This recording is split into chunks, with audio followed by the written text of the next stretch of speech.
திருப்பூர் மாவட்டம் அவிநாசியில் உள்ள அவிநாசி லிங்கேஸ்வரர் கோவிலில் சித்திரை தேர் திருவிழாவின் 2ஆம் நாள் நிகழ்ச்சி நடைபெற்றது.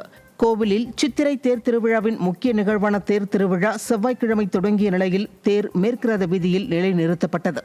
அதைத் தொடர்ந்து புதன்கிழமை தேர் திருவிழாவின் 2ஆம் நாளில் தேரை வடம் பிடித்து இழுத்த பக்தர்கள் தேரை தேர்நிலை திடலில் நிலைநிறுத்தி வழிபட்டனர்.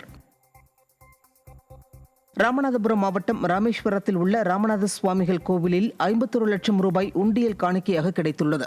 கோவிலில் கடந்த மாதத்திற்கான உண்டியல் காணிக்கை என்னும் பணியில் 51 லட்சம் ரூபாய் ரொக்கமும் 3 கிலோ வெள்ளிப் பொருட்களும் 196 அயல்நாட்டு கரன்சிகளும் காணிக்கையாக கிடைத்துள்ளது.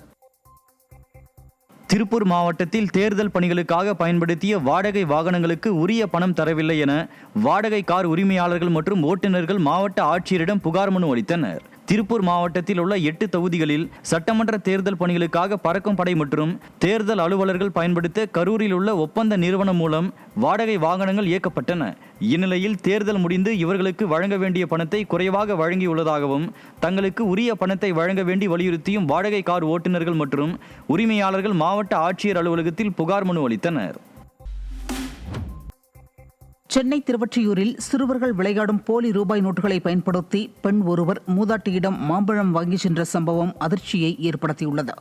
திருவொற்றியூர் மார்க்கெட் பகுதியில் மாம்பழம் வியாபாரம் செய்து வந்த ஜெயலட்சுமி என்ற மூதாட்டியிடம் பெண் ஒருவர் போலியான 500 ரூபாய் நோட்டை கொடுத்து 150 ரூபாய்க்கு மாம்பழம் வாங்கிவிட்டு மீதி பணத்தை வாங்கி சென்றுள்ளார். சிறிது நேரம் கழித்து 500 ரூபாய் நோட்டை பார்த்து சந்தேகமடைந்த மூதாட்டி அக்கம் பக்கத்தினரின் உதவியோடு ரூபாய் நோட்டு போலியானது என்பதை அறிந்து அதிர்ச்சியடைந்தார்.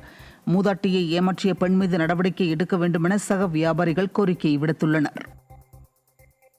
திருச்செந்தூர் சுப்பிரமணிய சுவாமி கோவிலில் பக்தர்கள் உண்டியலில் செலுத்திய காணிக்கை எண்ணப்பட்டது.